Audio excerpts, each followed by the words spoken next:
Good evening. I'm Mabel Wilson, and I'm the director of the Institute for Research in African American Studies, as well as a professor in our newly formed Department of African American and African Diaspora Studies here at Columbia. I'm speaking this evening on the traditional land and unceded territory of the Munsee Lenape, and I pay respect to their diaspora and honor the past, present, and future presence of the Lenape on their homeland. For the past 28 years, the Institute for Research in African American Studies, what we call IRAAS, founded by the late Professor Manning Marable, has been a fierce advocate of social responsibility in Black studies. The Institute serves as an academic resource center for local and global communities that have cultivated an intellectual tradition grounded in Harlem's rich history and culture. Now, in partnership with our new department, IRAAS continues to expand the array of contemporary scholarship and interpretation of the diasporic Black experience, with ongoing series like tonight's conversations. I want to thank our co-sponsors, Columbia's Department of History and the Institute for Comparative Literature and Society. And as always, a special thanks to Sharon Harris and Sean Mendoza for making this evening possible. So I want to welcome you all to tonight's conversations, In the Shadow of the Ivory Tower, How Universities Are Plundering Our Cities, with Professor Davarian Baldwin. And I'm delighted to be in dialogue with Davarian about his new and exciting book. Dr. Baldwin is the Paul E. Raether Distinguished Professor of American Studies and the founding director of the Smart Cities Research Lab at Trinity College in Hartford, Connecticut. His oeuvre is dedicated to plumbing urban histories, to tell intimate stories of Black lives, struggles, and perseverance within urban landscapes built to concretize inequalities. These compelling historical narratives unfold across several works.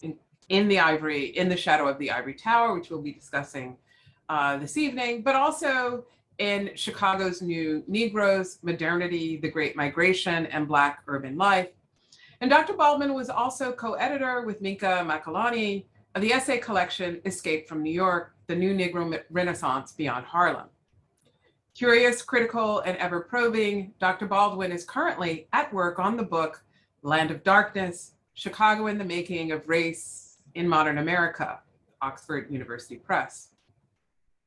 Dedicated to opening new dialogues across the fields of history, American studies, Black studies, and urban studies, Dr. Baldwin sits on the editorial boards of the Journal of Urban History, the Journal of African American History, and the American Studies Journal, and Black Perspectives. For Temple University Press, Dr. Baldwin co-edits the Urban Life, Landscape, and Policy book series and serves as a distinguished lecturer for the Organization of American Historians. Also, as a public intellectual, his commentaries have been featured in numerous outlets from NBC News, PBS, the History Channel, USAToday, the Washington Post Time, and the Brian Lehrer Show here in New York City. Now, I want to add that while conceiving of tonight's program, I could think of no one better to be in conversation with Davarian than my colleague, neighbor, and friend, Dr. Stephen Gregory, who we lost, sadly, at the start of this semester. Funny, insightful, and generous, Stephen was a pillar in AFAM community as he worked across the various disciplines of anthropology, American studies, and Caribbean studies. Many of us are still stunned and are slowly coming to terms with the loss, but please know that we will honor Stephen's remarkable contributions and life, paying homage to also his extraordinary career as a photographer. So please check our website for more information. Now, as a professor of anthropology and the inaugural Ford Professor of African American and African Diaspora Studies, Dr. Gregory's incisive works, Black Corona, Race and the Politics of Place in Urban Community, Santeria in New York City, A Study of Cultural Resistance, and The Devil Behind the Mirror, Globalization and Politics in the Dominican Republic, are models of Black studies as they work across multiple disciplines. His forthcoming book, what Stephen called the American Acropolis. And there's a really great essay that I'll drop in the chat. But the book and the essay is really a brilliant study of the geography of Morningside Heights neighborhood as an isolated plateau that rose above the city at the beginning of the 20th century, a neighborhood that was teeming with immigrant hordes and unruly Negroes, where white elites sought and to imagine institutions that could safeguard and cultivate what Stephen would write as the arts of civilization, end quote. Now, in an article reflective of the book's broader and in-depth research, one that foregrounded the urban geography that always was a thread in Stephen's ship, his term, the American Acropolis, examined, as he wrote, quote, the relationship between the verticality and the structuring and naturalizing of social hierarchy, both as a power-laden social spatial ordering of the urban landscape and as an ideology for ranking human differences and capacities, end quote. And so this is exactly why this work that Stephen was doing was exactly why I thought he would be the perfect interlocutor with Davarian's new project. And so I just want to begin with asking Davarian that you and Stephen bring different perspectives to bear on the legacy of Columbia's decades as an urban power broker. But more importantly, as students at NYU in American Studies, we were both Stephen students. And like you, and I'd like you to begin by maybe reflecting on Stephen's influence on your own work. For sure. So first of all, it's a pleasure to be here with you, Mabel. Thank you so much for this opportunity to talk about the work, but also to give thanks to someone like Stephen Gregory. So let me first say peace to Manny Marable, the foundation for this institute and the department, and also peace to Stephen Gregory, a torchbearer in the project that Manny Marable brought forward. And we want to recognize that it was Manny Marable who recruited Stephen Gregory from NYU to come uptown and take him away from us and help till the soil that you have all cultivated over these last few years. So I just want to put that little bit of context around it, but just to kind of relay the importance of Stephen to me. I first met Stephen when he was working on Black Corona. It was still a work in progress, and like you. And at the time, I was a graduate student coming from a philosophy program and trying to make sense of the materiality of knowledge and cultural production. And I was a little bit lost. I was trying to get tether myself to how to make sense of this in a different context around American studies.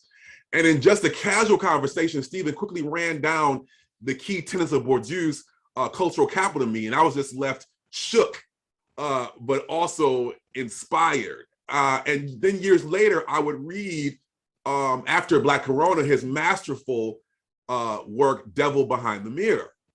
So Stephen's elegant capacity to move from the ethnographic penetration of the human scale to the expansive architecture of the systemic was unsurpassed at both deeply local and powerfully global levels. And it was a model for us all. Therefore, I was hardly surprised when our interests converged on a forensic accounting of the cultural institutions like churches, universities, and other nonprofits as these anchors, as these spatial and people managers in urban space. So I remember at the early stages of this work, I was sharing my ideas and trying to, again, figure things out. And someone said, you have to read this amazing piece called The Radiant University by Stephen Gregory.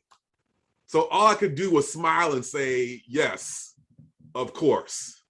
So in this piece, questions I was grappling with were so profoundly answered while also leading me to questions I didn't even know I needed to ask.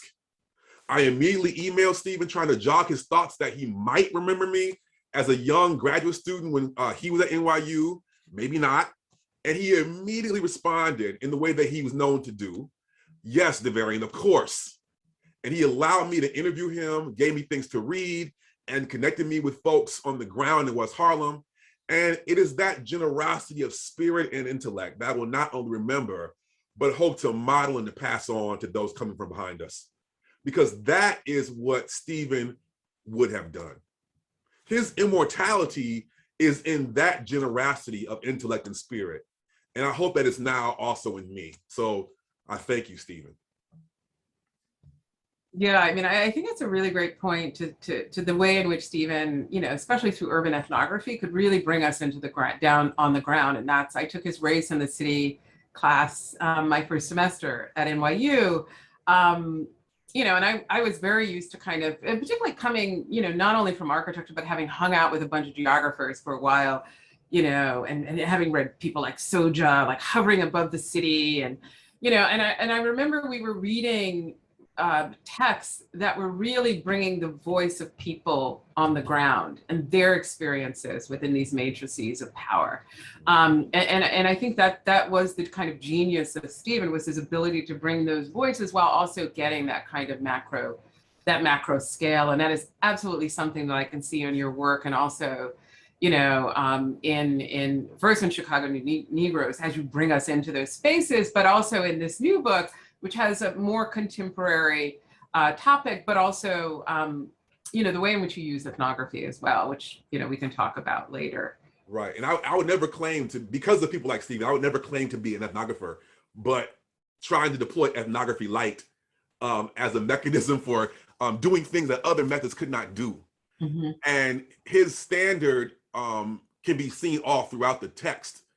Not the same standard, but the effort, the attempt to get into the sinews and particularities and contradictions of daily life, to speak back to the structures that we see so powerfully in traditional urban studies and geographical studies, to counter and to place in conversation the structures of bridges and electrical systems and maps that we see so prominently in other areas of urban life or urban study, with the particularities and the quotidian nature of everyday life. That this must be a conversation. It cannot be a divide. It cannot be a separation. There must be an integrated approach to engaging in urban study.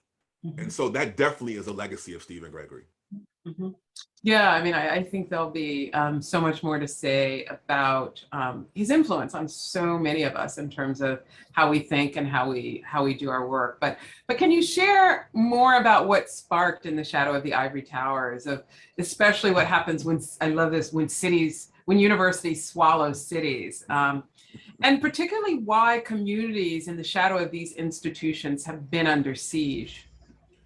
Yeah, I mean, for those of you that have looked at the book, or if you will, my introduction to this whole topic I mean, it's been a part of my life since I was a student at Marquette University in the middle of Milwaukee, but I didn't know it yet. But coming to a full consciousness of this story, I tell the story at the beginning of the book, where I'm actually in the archive at the University of Chicago in the Regenstein Library doing traditional archival work. And I step outside. It's a blistery December, day that Chicago is known for. And I step outside, and history hits me directly in the face. When I see a group of, I hear chants coming from far, and I follow the chants to the administration building and begin to see primarily African-American residents from the nearby neighborhood of Bronzeville chanting, and with signs and placards saying, U of C, look at your history, and talking about using the phrase cultural theft and cultural piracy. And this is out of the result of the decision on the part of the University of Chicago to look north where the Bronzeville neighborhood existed, and see that there is this historic blues club known as, or called, the Checkerboard Lounge. Any blues aficionados out there might know the name Buddy Guy. He was the co-owner of that club. And but there was some disrepair with the roof, and so people thought, this is an easy fix. We'll fix the roof and we'll get it back up to code, no problem. In swoops in the university to say, okay, no problem, we'll save the Checkerboard Lounge. And what that meant for them was to literally buy the lounge, pick it up, and move it to the campus neighborhood of Hyde Park within the university-owned commercial district of Hartford Court. So in response to that, the protest ensues, talking about cultural piracy, cultural theft. U of C, look at your history. So at one level, this simple act, seemingly simple act of purchasing a blues club and moving it to a campus property in the name of saving a Black historic landmark brought to the surface at least 70 years of University of Chicago encroachment, displacement, fortification in relationship to all the Black neighborhoods that surrounded the Hyde Park neighborhood where the university sits. And so this act became a resurrection of a host of historic traumas that had been faced on the part of Black and brown neighborhoods that surrounded that campus. But to add insult to injury, as I delved deeper into it, I found that this seemingly simple purchase was just the tip of the iceberg of a larger political economy that was emerging at the turn of the 21st century, where this purchase was simply anchoring and stitching together a series of moves on the part of the university in terms of real estate acquisition, biotech and pharmaceutical and research development for profits, police expansion on the part of the university and its campuses, and healthcare upscaling to the downsizing of community healthcare. And so as I began to look at this checkerboard lounge purchase, it was the window into this whole web of political and economic moves and decisions that I later would call the rise of universities.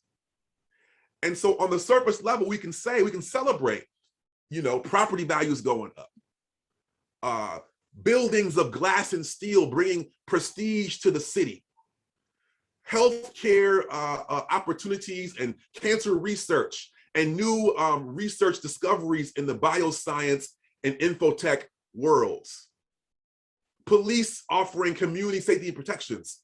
On the surface, we can say, look at all this wonderful development going on because of the expansion and development of the universities in our surrounding neighborhoods. But I found by talking to people, by engaging in ethnographic work, by going into the field, a la Stephen Gregory, that there was a cost to those living in the shadows. That expansion, the real estate footprint of the university raised property values above the means of the existing residents. Upscaling of healthcare meant the turning away from trauma care and community daily care for those who had benefited from community hospitals. Police expansion or offering employment opportunities were not just about making space available for researchers and faculty, but the running of these universities was driven by offering low-wage, non-unionized, low health benefit jobs to Black and brown residents that surround these campuses. And finally, this entire economic apparatus was being protected, especially with private universities, by a private police force with public authority and no public oversight. So this larger infrastructure, the transformation of the campus into a planning model had dire effects for the long-standing residents that were trying to make it in these campus communities. But more importantly, this phenomenon wasn't just touching these campus communities, because this phenomenon that we're talking about was setting the table, was becoming a model for how cities were going to be managed and are being managed writ large. That what's happening in the immediate Black and brown neighborhoods surrounding campuses was an indication of a canary in the coal mine. That what's being tried out and experimented on facing African-American campus community neighborhoods in the early 2000s was becoming and has now become the model for urban planning and development for cities writ large. Yeah, I mean, I think the beginning of the book is really incredible in terms of the description of the lounge and the desire of the University of Chicago to essentially acquire it as if it were acquiring something for its collection, right, of its museum. Right. For example. And so there's a way in which it sees the kind of cultural value, right, in which it can appropriate, which required basically moving the business within its precinct, which it could then tout as the good public deed of preserving, right, local heritage. Yes.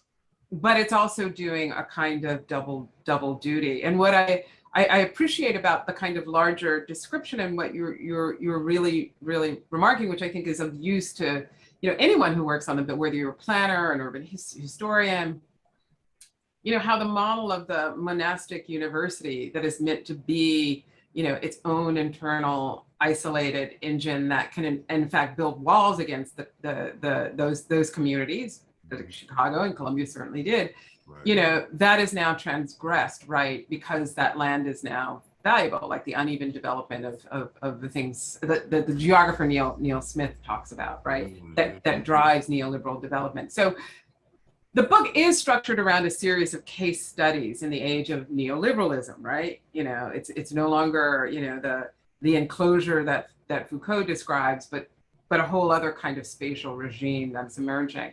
Mm-hmm. And this is, in fact, you bring this out very clearly, and this has something to do with how state funding for higher education is rolled back, especially with public universities. Mm-hmm. And it's not just urban universities like Columbia or Chicago that are embattled with local communities of color, but also other elite institutions like your own Trinity College. Right. Right. And so maybe can you tell what Trinity's attempts were to leverage public good for municipal concessions, what happened?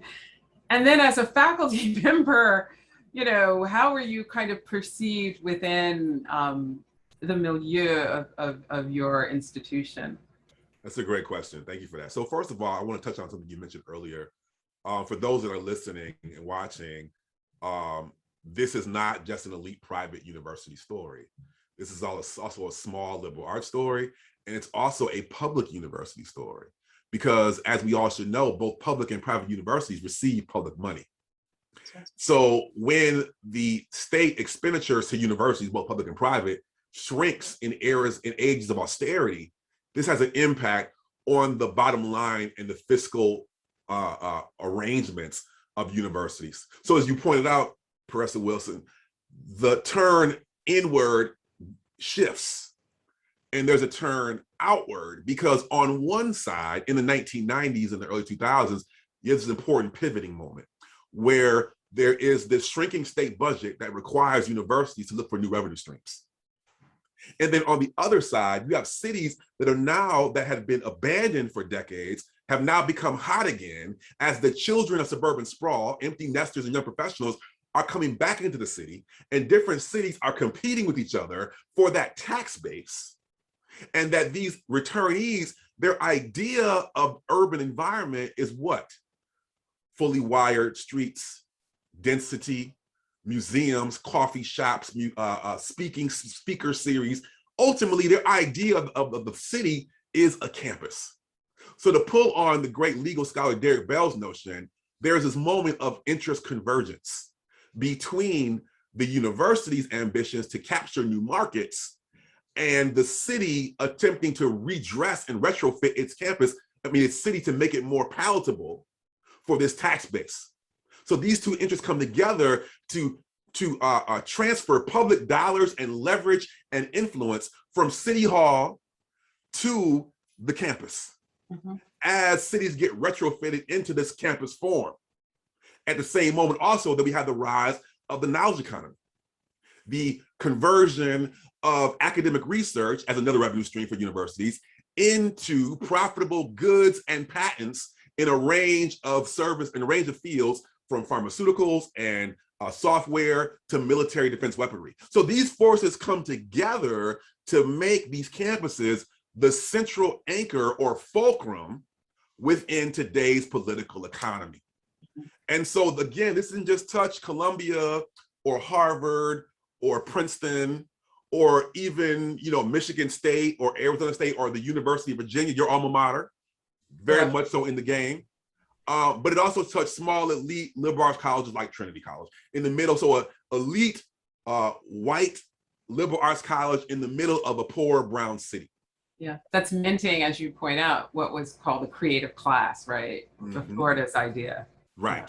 So this is actually, for those of you that know about Florida's celebration of the creative class and the idea of converting cities into these amenities that will then track the creative types, he was very explicit that the university is a key anchor in facilitating this retrofit. So this actually is what would this creative class look like if we examined it from below, so to speak, to pull on our other mentors like E.P. Thompson and Robin Kelly via E.P. Thompson. Absolutely. What would it be to examine the creative class from below? That's what this project is trying to do, basically. And I got some flack for that. Like, there's not enough statistical data. There's not enough structural mapping regimes. But that was by intent, because I said, we have a lot of that. But because of our shared training in American studies and African American studies, what would it mean to offer an analysis of this new political economy, of this neoliberal framework, from the voices of those who are enduring it, those who are navigating it, to put them at equal value alongside of longitudinal studies and statistical paradigms and metric systems, to put their voices as equal weight in that conversation. So that was by intent, for those that might have wondered that. So I'm sorry, I went a long way around to get to Trinity. So I'll get to Trinity. Yeah, I want the Trinity story, because yes, I'm sorry. I had to say all that too, just to be clear, because but Trinity. So Trinity has a very interesting story, because it, like some other elite Ivy League schools like Columbia, its origins go back to 1823. We're actually about to experience our bicentennial in 2 years. It was a finishing school for the gentry class, for those maybe who couldn't get into Yale or Columbia, but that were local to the region of New England. All white men, let's be explicit about that. So for years, as a liberal arts college, the idea was the liberal arts college, the campus, and we know that in Latin campus means field. They embody that idea of refuge, that liberal arts is about elevating above the messiness of the everyday, to work on the life of the mind, to cultivate one as a citizen subject that would then go on to take over daddy's financial house or brokerage firm. So there was really no need for education. It wasn't about career development. It was about cultural capital, to bring back Bourdieu in this conversation. It was just a finishing of a rounding off the edges, rounding off the edges. So Trinity fulfilled that service for almost a century and a half. But then, and this in the 20s and 30s, as the city of Hartford began to change and it was about to become a commuter school, they created the short-lived Americanization policy, where they put in rubrics that said that, because they were worried about the threat of Jewish commuters that were in the city coming to the campus and changing the culture of the liberal arts tradition. Mm. So they put these requirements on that you had to be residential, meaning you had to be a student that lived on the campus. And what this did was, they said it created a campus environment. But what it did also was that if you were working class Jewish resident or white ethnic, Polish, Irish, etc., and you were of low means, this became a way to exclude you in terms of financial constraints. They also believed, because it's called the Americanization policy, that even if you could afford it, by being on campus would wash away your ethnic culture. You would be Americanized by being on campus. Now, this only lasted a couple of years, but the ethos endured all the way up until the 1990s. Was that around the 1920s? I mean, yes, it was. Yeah. So it's 100% Americanism, the second rise of the Ku Klux Klan. This is a polite variation on that whole national ferment. Mm-hmm. So then this is the code of ethics up until the 1990s. Wow. The 1990s comes on board, and what happens? The city is being rocked. It's late to white flight, and the urban crisis finally reaches the city of Hartford in the 80s and 90s and goes to its full pitch in the 90s. And so for so long, the university thought that, and it did successfully separate its identity and its prestige from the city that was in flames all around it. But then by the 90s, it could no longer do that. There were gang wars, primarily Latinx gang wars, the Latin Kings and Los Solitos all around the campus. One gang fight found its way onto a through street. And so the decision was, we have to literally put a gate. We have to close off public roads and put a gate all the way around the campus. So because they were powerful means, they could actually get the city to sanction off a closing off of a public road to make it private, to make the campus fully privatized. But even that wasn't enough, because white suburbanite parents were still afraid to send their kids into the larger environment. You might be safe on campus, but they were afraid of the larger environment. But sometimes it wasn't even about violence. Sometimes it was just about the ways in which poverty, the perception and the image of poverty looked scary to white families. There was no real actual danger, but the imagery of poverty provided that fear. So the response then was they went in a very different direction. They hired an ex-politician by the name of Evan Dobell. He comes online, they took a chance on him, and he does something in almost a 180 fashion. He says, you know what? We're going to engage in this thing that I'm calling geographic affirmative action. We're not going to build up walls and just create housing for faculty and affiliates. We are going to invest in the community around us. We're going to call this Trinity Heights, and we're going to build a learning corridor, a mixture of housing and schools and support services for the community. And because we have a vested interest that if we uplift this community, it will also secure our brand. But Evan Dobell was big on talk and low on follow through. He was a showman. And so when the money ran out and he got ran out of town, those who were always reticent about his approach, those who called that kind of work social work, right? That rehabilitation work, that revitalization work, they called it social work. Those who were very and heavily still invested in the traditional vision of liberal arts, they jumped back on. And so when anyone ever tried to turn to kind of direct urban engagement, they pointed to Dobell's failure as an example of why not to do so. So then the new model was urban engagement, but that is only driven by Trinity College interests.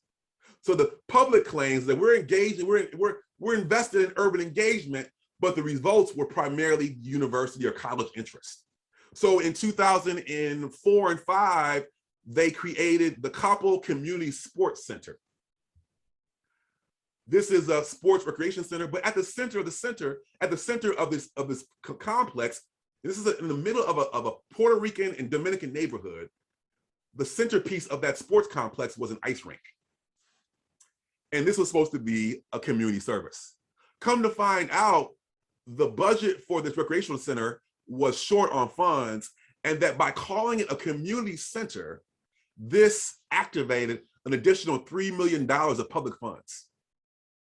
So again, community and urban engagement as a way to bolster the college interest. Now, to be fair, they offer community open, and they still do offer community open hours for public ice skating. But, and this is how institutions work, and they're savvy, the public hours are during school hours. And on the weekends, when the rink is filled up with suburban adult hockey leagues. So there are community hours, but not at times when the community can take advantage of it. So people I spoke to said they need to take that word community out of it. That rink, that recreational facility is for Trinity. And not by mistake, the recruitment capacity of Trinity's hockey team exploded when they had access to this new state-of-the-art hockey rink facility. So there are examples like this that go all the way up until my time of coming to the university. There were at one point in time where near the campus, there was a mixture of office building, of college office buildings, dorms, and residencies in this neighborhood around Crescent Street. In the name of public safety, they pushed out the residents and made it a series of student-only townhouses. This was called urban engagement because they were reaching into the community. But it was student only. It was this horrible kind of homogeneous suburban style townhouse development that created a clear demarcation between the mixed use housing all around from the community and this uniform suburban style townhouse housing. It became a revenue generator as an amenity that could attract those full paying students that could pay $70,000 that we've seen in other colleges with rock climbing walls and state of the art, cafeterias. This became another amenity to attract students in what people call the amenities arm race. So there was that. And the final kind of urban engagement argument that is just a couple of years ago is that when Trinity built a downtown campus, some have said, well, we're right on Park Street in the middle of a Latinx community. Why not build a downtown campus in the neighborhood where it could actually be useful to the communities? But no, this downtown campus is in the middle of the central business district. I talked to many people. It has a powerful liberal arts action lab that actually does offer research and service to the community. But some people have told me anonymously, they didn't say directly their names, they were very clear that that was just political cover, that the real focus of the downtown campus was to get access to the state house for internships and the financial sector to signal to that shrinking population of rich white parents that the liberal arts has a capacity for career development. It's not just for the life of the mind. We can train your students to get a career when they get done. And so with this downtown campus, its proximity to the financial sector becomes a gateway to internships and connections in that economic world.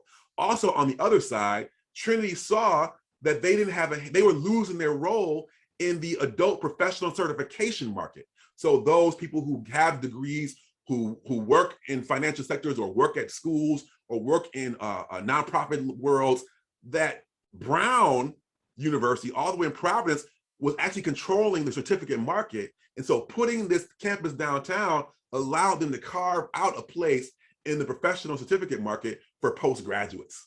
So people that revealed that the downtown campus was not about urban engagement in the sense of helping the community, but urban engagement meant creating new markets for the college. So this is what's been happening over time. Actually, I'm speaking with the Board of Trustees next week about the book, and they're caught in a bind. Trinity's caught in a kind of a bind because they are this elite school, but they don't have the Columbia endowment. So they have to figure out how to negotiate and navigate ambitions to secure their leverage and their brand, but not having the same kind of financial means to knock down buildings. So this urban engagement dance has become their way to facilitate a place within the urban environment without having the same kind of endowment means. And so on one side, yeah, they're like, any press is good press in terms of the book. Yeah. At the same time, the president, she underwrote my lab. But at the same time, there are those who are worried about what the image of the college will mean with the observations that I'm making in the book. So as I say in the book, Trinity has maintained, at least since the 90s, this ethos of ambivalence. And at one time they thought about picking up the college and moving it to the suburbs. Wow. At other times, they went headfirst into this Trinity Heights project.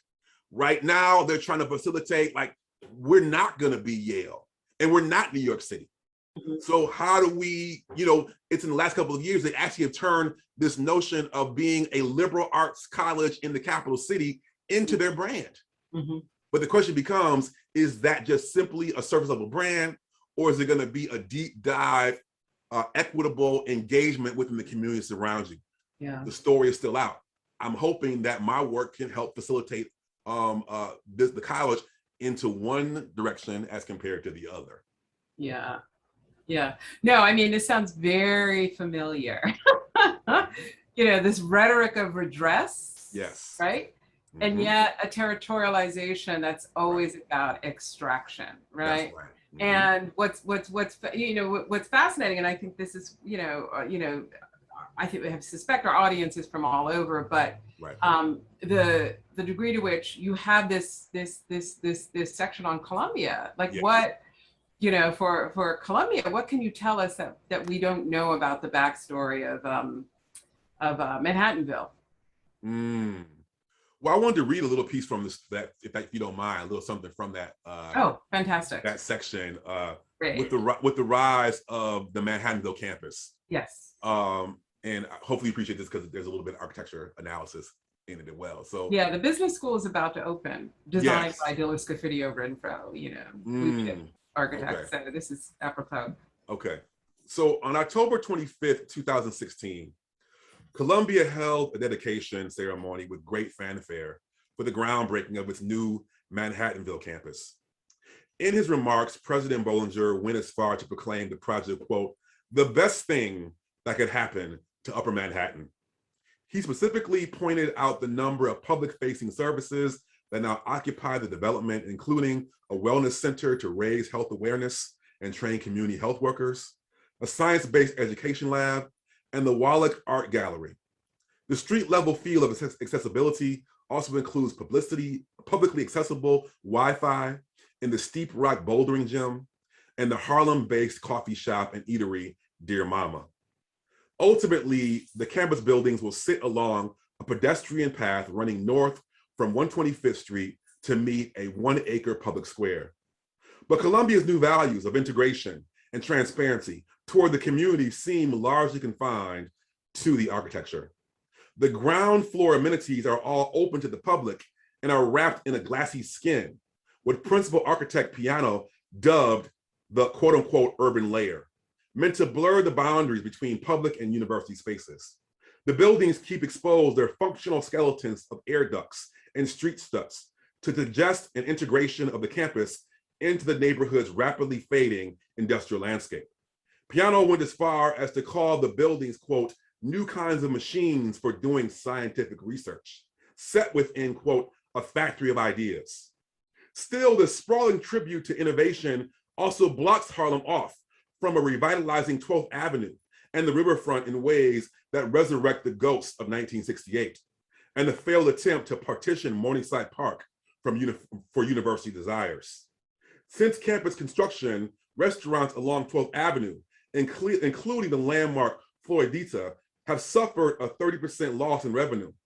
And although Columbia has claimed that the project will enliven 125th Street leading to the waterfront, this once public corridor is now largely owned by the university.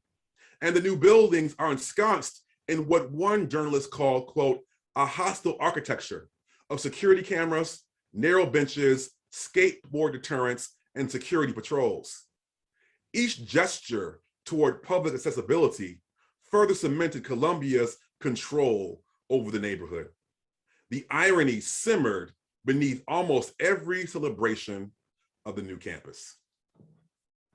So in this construction, number one, we do have the ghost of 1968. The attempt to build what activists and residents called GYM, Jim Crow. Harlem residents constantly remember that story. But traveling forward up into the 2000s, the legal case of Kelo versus the City of New London, 2004, becomes a powerful pivot for the university, for Columbia. Why?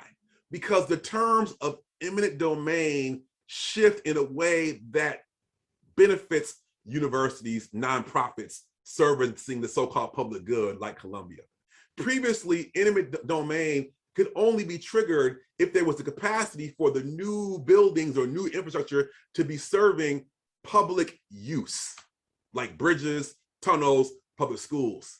But with Kelo versus New London, there was no longer a need for public use. There could just simply be the lower standard of public good, which can mean rising property values, new job opportunities, etc., which meant that public developments no longer had to serve the existing residents of a community. They could serve the benefits of a targeted community to come into the neighborhood. So it's not a mistake that Kelo is decided in 2004. The very next year, when the Community Board number 9 had supported a plan to construct the Manhattanville area, the 16 acres that would be mixed use, a combination of industry, affordable housing, and Columbia buildings. That's what CB9 advocated for. So again, 2004, Kelo, New London, 2005, the passing of this mixed use CB9 project. That very same year, Columbia came forward with an amendment to CB9's plan to say, no, we don't want this to simply be mixed use. We want the entire 16 acres to be a campus. What did they cite? Kelo versus New London. That we will, on this land, we will be offering cancer-serving discoveries. We will be life-saving research. And Bollinger actually is on the Lair show quoted saying that it's about a global public good. The community isn't everything. He says that on the Lair show. And so they're weaponizing Kilo to make the case of why this should be fully campus and not mixed, integrated with community uses and Columbia uses. So another way was obliterated by the collusion between university, city interests in the form of legal statute. As we go further in the story, we find that when Columbia wants to activate eminent domain, Columbia Spectator, student reporters uncover correspondence between the university and the Empire State Development Corporation, so the state actor that would activate eminent domain. The university was funding the Empire State Development Corporation, funneling money to it on the low. So, and of course, that was collusion. This gets exposed by student reporters. But the argument in the face of that was that, no, we were just supporting, I can't remember the language they used, but we were just supporting, and we were just investing in the state, but we were not trying to sway their decision. But as the study gets revealed, not only did Columbia underwrite the state agency that would activate, that would commission an eminence domain, a blight study, they also had dealings with the firm that would conduct the study. Yeah. And so then in the face of this collusion, what they did was they just hired an additional firm to do the study with the illusion of nonpartisanship. So all throughout the story of both Columbia and NYU, that chapter on New York is just a story about the universities, uptown and downtown, and their power to usurp public authority. That if we used a historical narrative, this is a feudal relationship. And these universities are a feudal power with the absence of political power, of real community-based political power, that both uptown and downtown, CB9, Community Board 9, and Community Board 2 downtown, their only power is advisory. That ultimately decisions made by the planning board, by the planning office, the zoning office, and the city hall. And because of the relationships between, many people that are on these offices are alumni of these universities, there are these relationships I spoke of earlier about turning cities into campus. Public authority is obliterated, especially in places like New York, when it comes to retrofitting the city of New York into a campus. And let's be clear that New York is the biggest college town in the country. It is. I don't think people realize it, that we have the largest population of students. Mm-hmm. Yeah. Right. But I think what you're pointing out is also important, is to also recognize the degree to which the city is beholden to real estate interest and also the finance. But it's exactly those interests that then sit on the boards of these institutions. That's right. Right. So while we were in New York, at NYU, we saw this in full form. That I can't think of her name right now, but it'll come to me in a minute. But there was one woman who owned a for-profit loan corporation. So when poor and working class people ran out of a subsidized aid, they would go to companies like hers for astronomical rates for loans, predatory loans. Mm-hmm. So what does it mean to have someone like her controlling this for-profit predatory loan company and sit on the board of directors or board of trustees, of a school like NYU? Yeah, I remember. You're actually creating a captive market.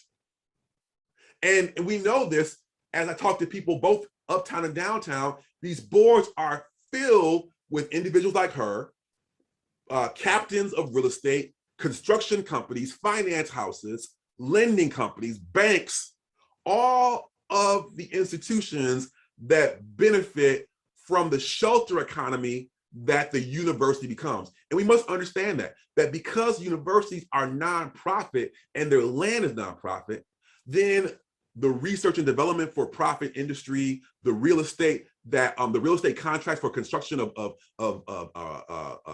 cafeterias and dormitories and office buildings.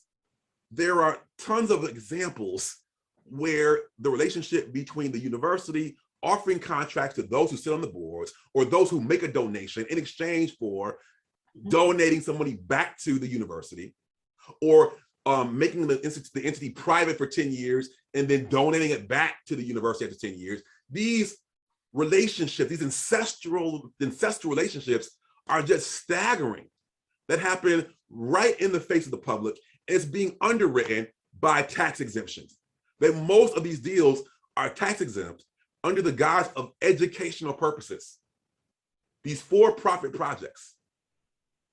When residents in the Black neighborhoods, historic neighborhoods of Princeton, in the Witherspoon Jackson neighborhood, when they found out that Princeton was tax exempt and their property taxes were going up in all the surrounding neighborhoods, and this is because Princeton was engaging in a contract with Eli Lilly, the pharmaceutical company, and they were bringing royalties from tax exempt research on these laboratories. They sued Princeton and won an $18 million lawsuit because of their skyrocketing property taxes. One resident was so disgusted by what he saw that he dismissed Princeton as a hedge fund that conducts classes. Wow, yeah. So these are the stories. That the point here is that the arrangement, the campus is not just a planning footprint, built environment footprint. It facilitates capital flows, yeah, financial arrangements, political authority. And again, it's not just private schools. Arizona State University, University of Virginia, University of Michigan. There are public schools, state schools that engage in the same processes. Real quick story, ASU, they realized that state budget was shrinking, but they were sitting on tax-exempt land. So the biggest development in Arizona, a State Farm Insurance regional headquarters, sits on Arizona State University land. Why? Because that development, that private for-profit development, is covered in the tax exemption of the university. So then the university charges State Farm a lower rate. The university can take that money and do whatever it wants to without the oversight of the State House. It gets exempted from the democratic process for a state school. So what did the university do? It built a new football stadium, and it was able to hire the former New York Jets coach, Herm Edwards, with a lucrative contract at a college football rate. Yeah. So these are the kind of things these schools are doing.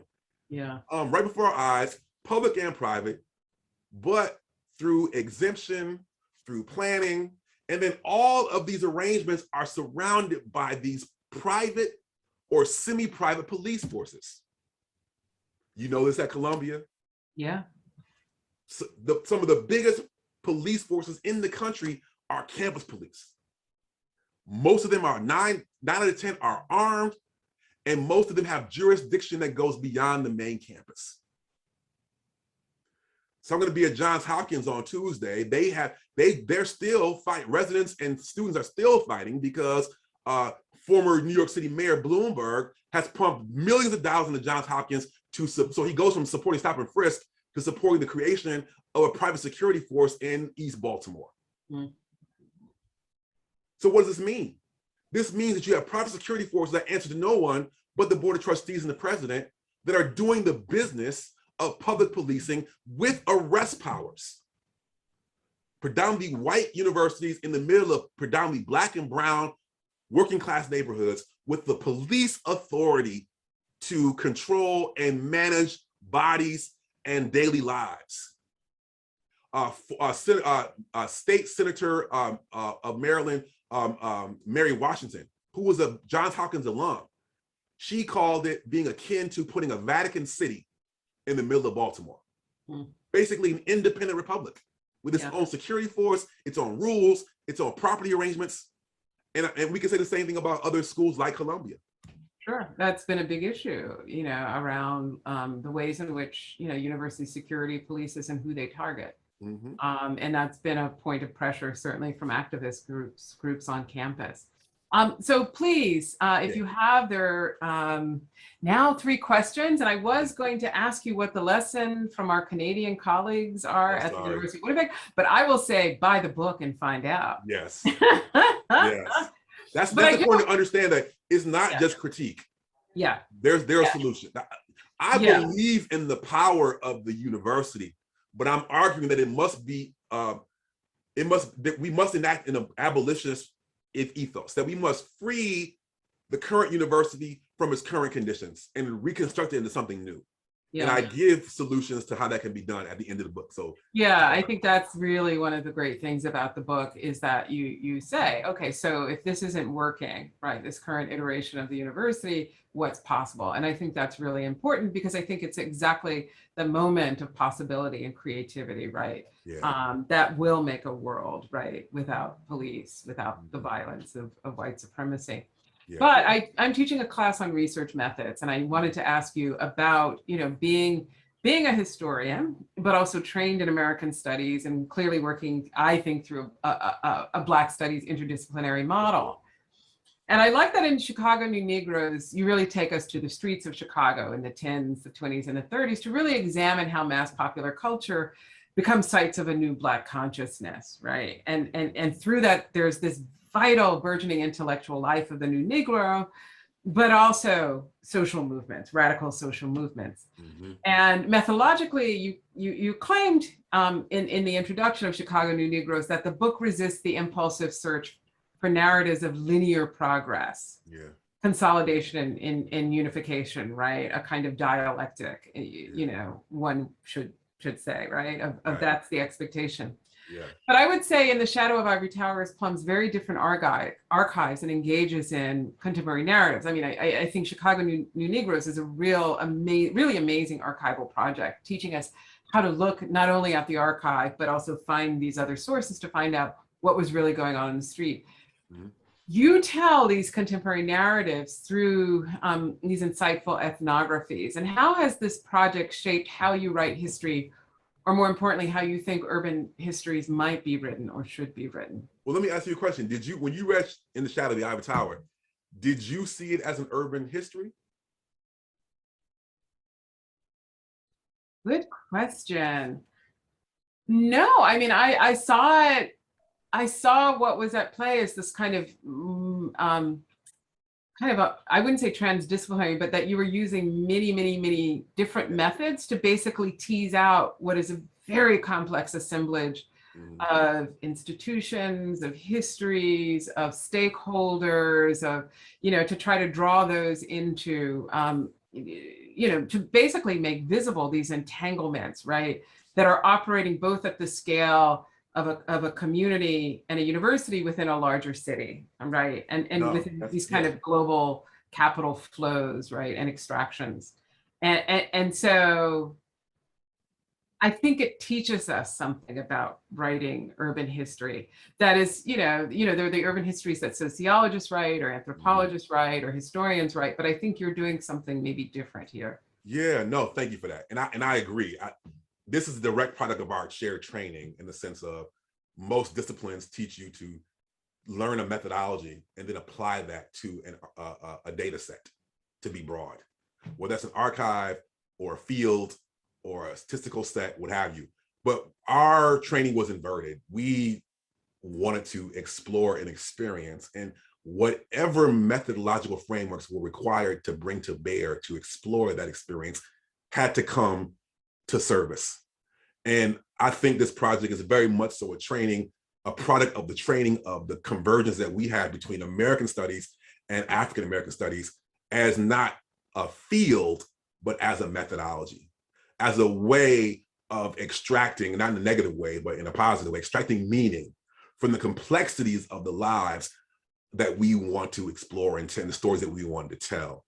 And so you mentioned before about urban history. When I first entered into the world, when I came out of American studies and went into more urban history, urban studies, the first year of the Urban History Association in 2001, it was in Pittsburgh.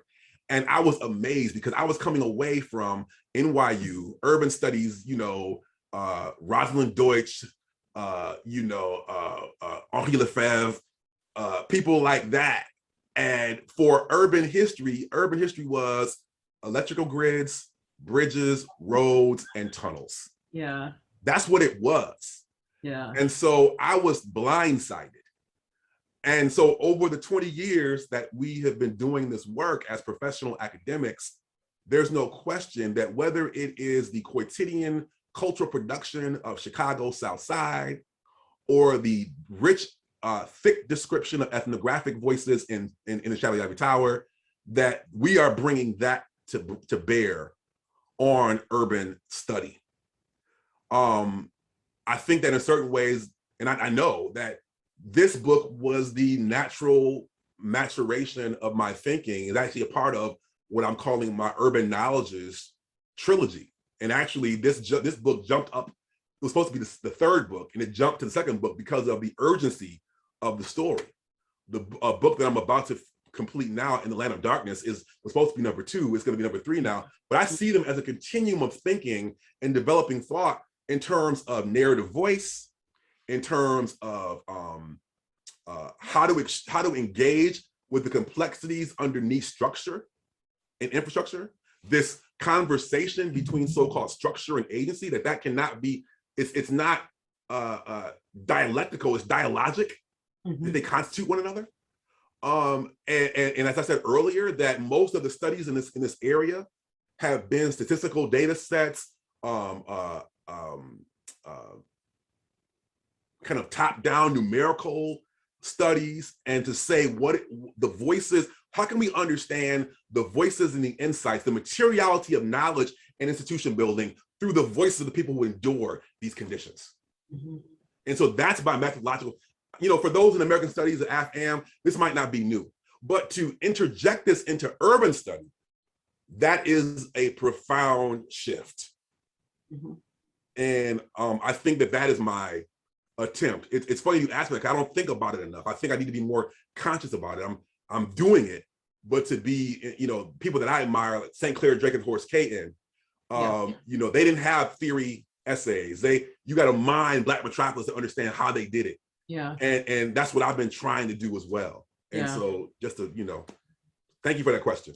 Yeah, no, I mean, I think, Jennifer Morgan, was one of the people we started with this year, and she talked about, the need to really, what I would say, have a Black studies approach, an interdisciplinary approach, because as a historian, relying on the kind of evidence that historians would work with, you cannot find the voice, the traces of African women, right? So you have to find other ways of trying to find out how these women had agency. And the reason that's important, because it tells us another history of that moment. That's right. It has really been flattened. So I want to go to the questions. So audience, if you have questions, please put them in our Q&A, which is down at the bottom of the Zoom bar, and it's the one that says Q&A. Yeah. And there are 4 questions here, so I'm going to try to get through all of them. So I want to start with Derek's question. Okay. Because I look forward to reading your book and delving deeper into your insightful work. Would you be able to speak to the historical and present situation of Columbia University and Upper Manhattan and Harlem? But I think you kind of took care of that. Is there anything you want to add for Derek? Yeah, I mean, I would just say that the kind of general story I'm telling more broadly, Columbia is a model, is a ground zero for the broader story of this history of enclosure and eviction in the 1960s gets shifted by the time we get to the 1990s and 2000s to expansion, to extraterritorial extraction through policing and through property acquisition, and that these are built on that. Like Bollinger was very savvy. He knew that the ghost of 68 still resonate by the residents. And so he was very savvy in talking about this expansion as a public good project, mm-hmm. but then reveals his true claims when he says, well, the local community, it's not everything. What by public good, we mean life-saving discoveries. But the part of the story he's not talking about is for what? For wealth accumulation, that for example, I'm not saying this is Columbia's story, but if you are using a campus to roll out, to produce the research for Moderna or Pfizer, yeah, right?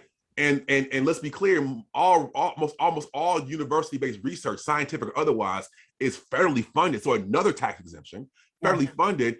There is no clause that says because it's federally funded on a campus that is tax exempt and you are rolling out and producing revenues through the royalties through intellectual property, there's no mandate that says, okay, because of this public funding, you have to produce products like drugs, like vaccination drugs, that have to be at below market rate because they're produced by the community. There's no mandate for that. And so this becomes another activity of extraction that does not ever benefit the communities that set the table and serve as the hosts for these political and financial arrangements, like West Harlem, like South Side of Chicago, like East Baltimore, like South Central LA, and the list goes on and on and on.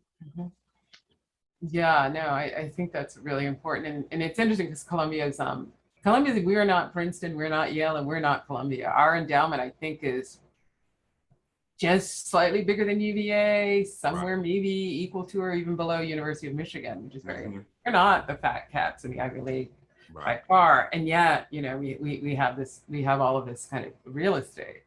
But anyway, we have a question from Alexis Walker.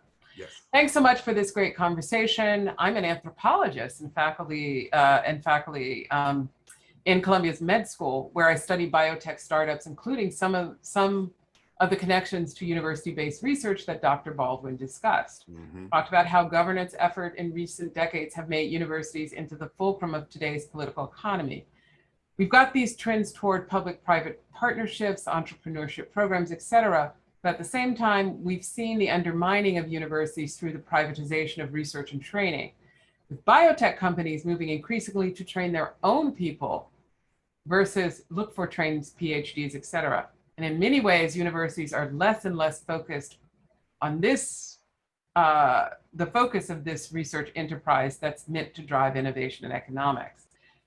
Could you say a bit about how this trend fits into the dynamics that you're writing about? Thank you. That's a great question. I'll look at it from two angles. From the first angle, I would say that in many regards, if you look at Amazon, if you look at development corporations that just specialize in innovation districts, they're copying the campus model. So biotech firms are recognizing the power of the campus model in the neoliberal era and are reproducing it as a mechanism of land, wealth, and labor control. So this might be the new phase of that development. But at the same time, I think that even if these private companies are shifting to train their own researchers, we're still seeing a number of arrangements in cities that bring together universities and private biotech pharmaceutical companies in profound ways. Sometimes to do the preliminary research on the backs of graduate students. And so, for example, if a graduate student, I spent a lot of time at Carnegie Mellon to do this part of my work. So a graduate student come in making $30,000, maybe $30,000, and we know that Columbia's graduate students were recently on strike, so it's probably less than that. So maybe $30,000 a year. Whereas if they started at at one of these private firms, it might be 60. You produce a couple of research discoveries, you do some good work. At the private firm, it jumps to $100,000, but at Columbia or at Carnegie Mellon, that stipend still stays at $30,000. So even if these private firms are producing their own researchers, this preliminary research that's being done on university campuses is providing or reducing overhead costs in profound ways for both the university and their private partner, and the graduate student researchers are the ones that are paying the price. So those would be the two different ways I would observe that. But there might be new trends that Alexis is talking about that I need to update myself on. But these are two ways I'll respond to that question. Mhm. Yeah, I mean, just to follow up that Alexis was asking, also wondering if you could speak to what we do as members of these universities towards substantive change.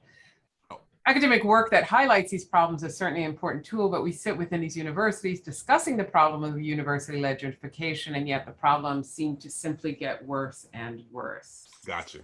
So what are some solutions? Yes. So really quickly. So one example of an alternative way of doing things, this is my opportunity to talk about Winnipeg, is the University of Winnipeg. They came up with this philosophy of sustainability that was not just purely based on LEED certified buildings and green alleyways. Yeah. It wasn't just pretty something called human sustainability. That's right. That's right. And so it was social, economic, and because they're primarily in the middle of an indigenous community, also cultural sustainability. And they didn't do this out of the goodness of their heart. In the 1990s, they saw this explosion of students from, it was at one time a 6,000 student commuter school. And then the population exploded to 10,000. And the majority of that extra 4,000 was those who lived in the neighborhoods surrounding the campus. And these are primarily indigenous residents. So they realized in order to serve this new population, they would have to produce support services that would make this campus sustainable. So what sustainability meant was we can't just put in dormitory style housing. Number one, developers are costly. They're gouging us because we're campuses. We're going to create our own independent development corporation. And we're going to build housing that has dormitory style housing at top and townhouse housing at the bottom with childcare opportunities in the back. Or because we're struggling to make ends meet, we're going to build a university commons in the middle of in downtown, and we're in the middle of downtown. It's going to have 12 premium units. It's going to have market rate units, then affordable rate, and then below that, rent geared to income. And the premium units will only have, the difference will be balconies. Everything else in these units are interchangeable. And the premium units will underwrite all the other units that were at below market rate. And we're also going to offer options for childcare for those residents. We are going to fire Aramark, the major food service company that does horrible food for all of our food services. Aramark, Tedesco, Marriott, you know the names. We're going to fire them and we're going to create our own food service company called Diversity Foods. 65% of the workers at this company will be from hard to employ residents, meaning LGBTQ, first indigenous, new Canadian, what we would call immigrant communities, single mothers, recently incarcerated. They will be the primary employees. And we're going to shift from just simply being a wage structure to offering profit sharing. And then on the sustainability side, 70% of our raw materials will come from local farms within a 100-kilometer radius. We're going to have compost bins next to every food station, and we're going to take our cooking oil and convert it into biodiesel. So when people in the US, and they do, say, you got all these critiques, what's the solutions? Here are some solutions. Another university is possible, right? If you know the name India Walton in Buffalo, the next socialist mayor of Buffalo. I met her years ago when she was a nurse living in a neighborhood that was being taken over by the University of Buffalo Medical Complex. She cut her early activist teeth because she was a nurse on that complex and wanted to live in the nearby Fruit Belt neighborhood, which was a historic Black neighborhood, but prices were skyrocketing above the means of the elders in the community. So she put together a community land trust that would control the land values of the properties in that neighborhood and make the values be driven by community sustainability instead of simply rising property values. Her politics began there, and now she's about to become the mayor of Buffalo. So there are solutions. We can go on and on about other solutions, but these are just a couple of things. that can be done about the reimagining, the repurposing, taking the very same instruments, the very same amenities of universities, but reorganizing them to make them people-centered instead of profit-centered. Yeah, no, great. Thank you for providing that example. But to read more, please get the book, Yes. which the link has been dropped in the chat. Yeah. So this is from an anonymous attendee, but it says, Dr. Baldwin, you provided examples of this political economy of development being a project of private, public, and liberal arts PWIs. Have you in your research found examples of HBCU engaging in such practices? I asked based on my observation of Texas Southern University's enclosure rather than expansion of its campus from the CUNY Homes public housing complex adjacent to it. Thank you. That's a great question. A little bit of architectural history, and you should read the work of the amazing scholar Ian Grandison, that gives us a backdrop in terms of why so many HBCUs have an enclosure design. And it's a different reason than white PWIs. Their original enclosure design was a mechanism of protection from white racial violence in the face of their development. But of course, now in the current moment, it has other consequences. So just to point out, the architecture of enclosure of HBCUs has a different history than predominantly white institutions. And at the same time, you can look at different fiscal histories. So with the Morrill Act of 1862 and 1890, that actually underwrote many state land grant HBCUs. First of all, land grant, or what indigenous scholars are calling the land grab process, was where indigenous lands was taken and given to states to create endowments for state schools in 1862. In 1890, the former Confederate states engaged in they got included in this process, but they were given more money. So get this, so they could underwrite white state colleges and also have a little bit of money left over to underfund historically Black colleges. So this is a state phenomenon. So I just want to give you a little bit of history about why HBCUs and PWIs look the way they look, especially state ones. But you do see in the contemporary moment some acts of HBCU enclosure. Primarily think about Howard University and its medical school, not the whole school, but its medical school, which is trying to actually separate from the college to create its own financial fiefdom so that its fundraising is not tied to the larger college, so it won't weight down its development. They're engaging in some acts of real estate and land acquisition. The Atlanta Center is engaging in small versions of some of this. I'm not familiar with the Texas Southern example. I would love to learn more about that, but the original architectural contrast between the enclosure of Texas Southern and the nearby housing development, public housing projects, its origins might have a non-traditional story that I just relayed, but its consequences might have some of the same effects that we're discussing in these other PWIs. Yeah, no, thank you for that. And I dropped the Grandison in the chat for those who are interested in that. And this last question I think dovetails somewhat with what you were just mentioning. It's from Joshua Morrison. How does this conversation tie to the parallel movement of universities addressing deeper histories of enslavement and dispossession? And how do remedies to modern exploitation overlap with or differ from potential actions to address older wrongs? Yeah, it's great that you asked that question. I wrote a piece recently in Washington Post where I specifically said, higher education's racial reckoning goes far beyond slavery. Because what's happened is that after decades of resistance, and we know the story of Ruth Simmons at Brown, and we know the story of Craig Wilder's amazing book, Ebony and Ivy. There has now been, especially after George Floyd and the social protests that took over the streets last summer, you see this wash of universities now embracing various, and Professor Wilson, you know the story at UVA.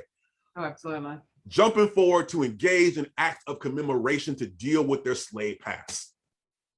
But what I say in this article, which I don't have time to say in the book, is that Now schools are rushing to commemorate their ties to slavery in ceremonial ways, but they are not willing to talk about how the legacies of these infrastructures shape the present.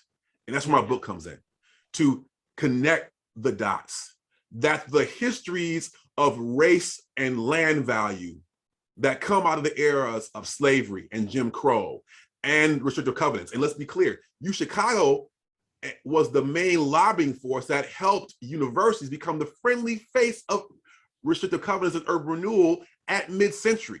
So they have a deep history with this. But university commemoration stops at slavery. But to talk about universities' roles in the land grab of indigenous lands in the 1890s, talk about their role of underwriting covenants in the 20s, talk about their role as being the friendly face of urban renewal in the 50s and 60s, talk about their role of taking advantage of this racial realignment of land to now expand onto divested lands of color. They're not willing to have that conversation. And it's been my mission, my responsibility, my vocation with this work to make them connect these dots. And so that's my answer. Mm-hmm. I've been blessed with historical training and with the training in American studies and spatial analysis and cultural analysis. And I'm saying you cannot create a firewall between the story of universities and slavery and the afterlives as they manifest in the economy, the infrastructure, the architecture, and the arrangements of current university community relationships. Yeah. It's not just a legacy, it is actually an ongoing and adaptable system of extraction and wealth accumulation. Mm-hmm. Yeah, no, thank you for that. And that's absolutely true about UVA. Having worked on the memorial to enslaved laborers, one of our design team members, Frank Dukes, is a local activist who is partially responsible for the removal of those Confederate. But Frank had been part of a group, UCare, who was asking for repair, for redress. Mm-hmm. And I was so happy to have Frank on the team because it clearly said that we can't just say this is in the past, but we have to connect it to what's going on now, right? Because we live, to use Christina Sharp's, we live in the wake of slavery, and that's real. And I'm so happy that there are people within the university who are invested in repair, in reparations. Actually. And it's not just repair for slavery, but it's repair for covenants, for urban renewal, for gentrification. That's, we don't want to have that conversation. Well, not we, but our institutions don't want to, because it's a heavy price tag. But everyone, UVA has a committee on. They're now looking at the Jim Crow, and that includes community people. Like, that's right. And people are holding the university's foot to the fire.